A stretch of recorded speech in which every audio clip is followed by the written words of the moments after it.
What's going on, everyone? I'm Justin with KV Templates, and in this short video I want to talk a little bit about why it's so important to get a vanity domain set up on your kvCORE website. So what am I talking about? Well, when you first get your kvCORE site through your brokerage, typically you're going to have a link, a URL for your site that's going to be yourname.yourbrokerage.com. So in my case, justinhemker.exprealty.com. That's what I'm referring to when I say an agent subdomain. Now, it's really important to understand that when your kvCORE site is on an agent subdomain, the internal markup or the code of the website tells search engines to not crawl and not index the site. So you're just not going to be found on search engines. That's a bad thing. It's not good. So how do you remedy this? Well, get the agent vanity domain add-on for your kvCORE site. So first of all, how do you do that? Really simple. What you're going to do is log into the backend of your kvCORE, click on Marketplace over here on the left, and it's going to bring you to this page here, and then just scroll through until you see Vanity Domain.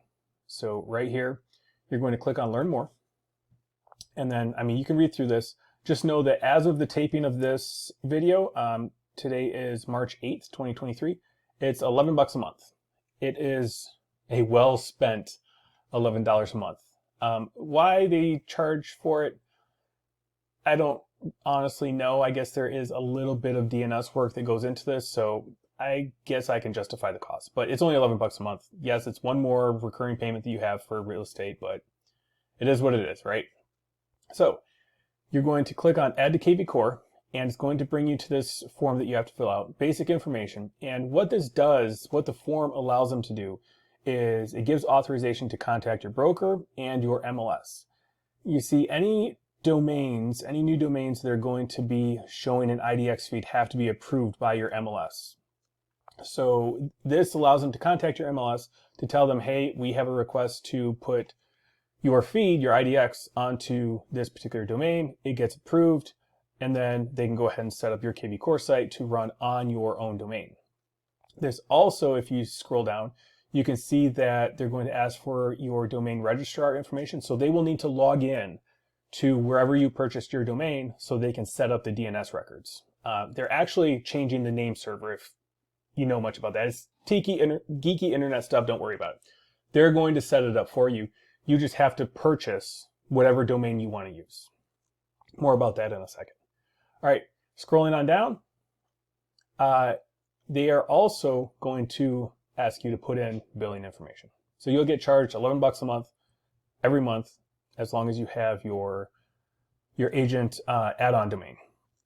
So that's how you sign up for this. I've seen it take a couple of days up to, on a probably worst case scenario, maybe 2 weeks. A lot of this depends time frame wise how long it takes for your MLS to respond. Some MLSs are great and the turnaround time is really fast. Other MLSs, not so much. So anyway, that's how you actually sign up for it.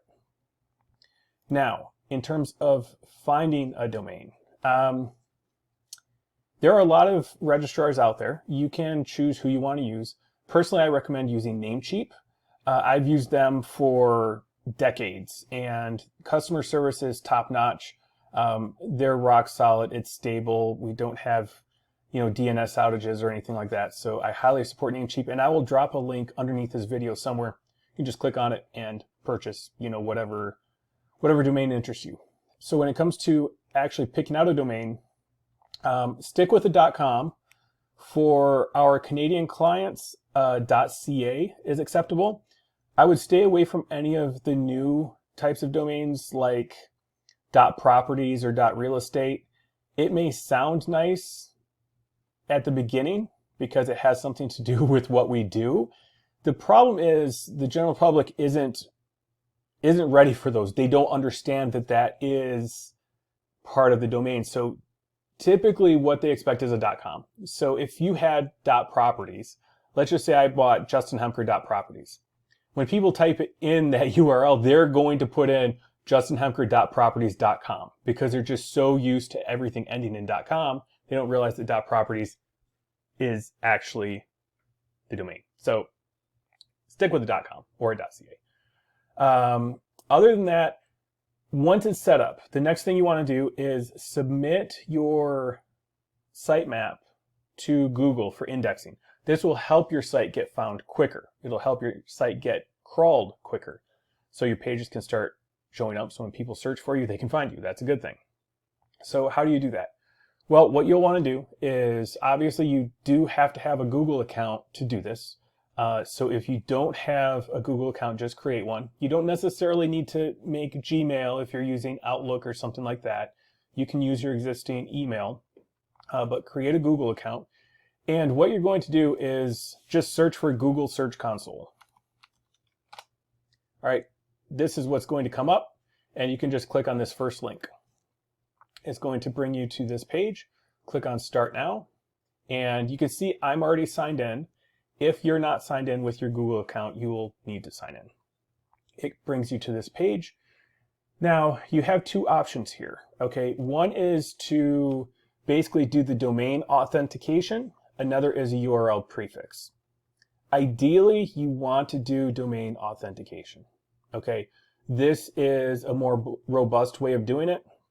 So regardless of if somebody types in HTTPS or just HTTP, with www, without www, this covers all of the bases. With this option, only the exact specified protocol is going to basically be recorded within Search Console. So go with this, if at all possible. Go with this. So what you're going to do is just put in your domain. So in my case, my kvCORE site is namasteam.com. Click Continue. And then it's going to give you this information. You can select record type, stick with the text record, okay? And what you'll have to do, because remember, kvCORE support is taking over administration of your DNS settings. They have control. You no longer have control through your registrar. So this is something kvCORE support is going to have to do. So what you'll want to do is copy this code right here, this text record. You can just hit copy. And then what you'll do is you'll go into your kvCORE and you will click on the little chat thing down here in the bottom right-hand corner and just tell them you need them to add a text record to your DNS for Google Search Console. And then they can go ahead and add this into your DNS. It shouldn't be a problem. It's quite easy to do. Okay, so that's how you verify your domain ownership. And then you can just hit verify later, and I don't know how long it's going to take them to do, but you'll have to verify it later.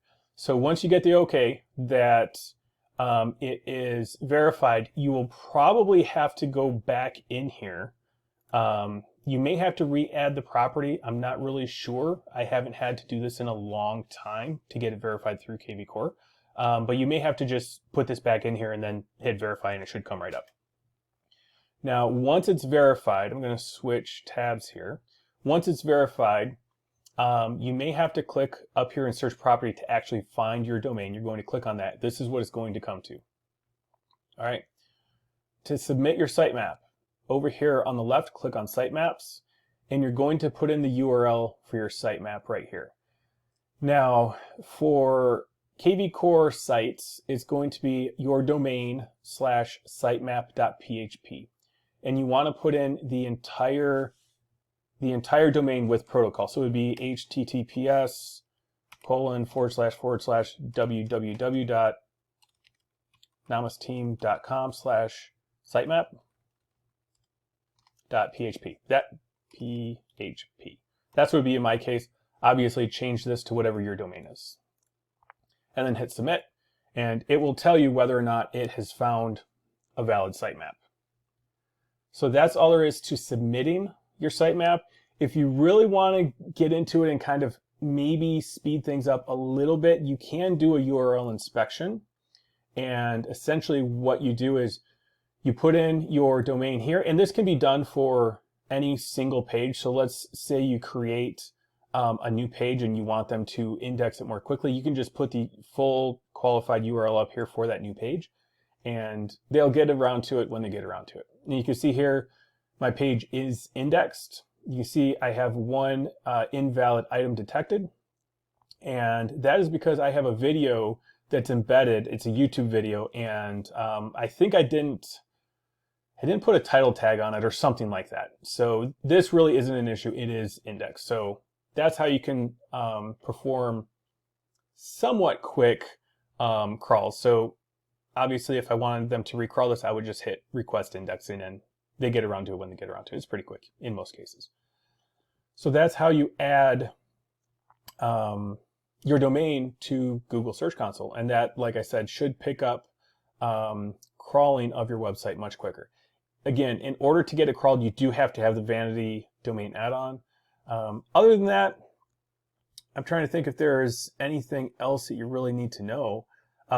One important note. When it comes to getting your Vanity Domain, do this if you can, if it's at all possible, do this early in your process of building out your kvCORE site. The reason I say that is the more marketing that you do when you're on an agent subdomain,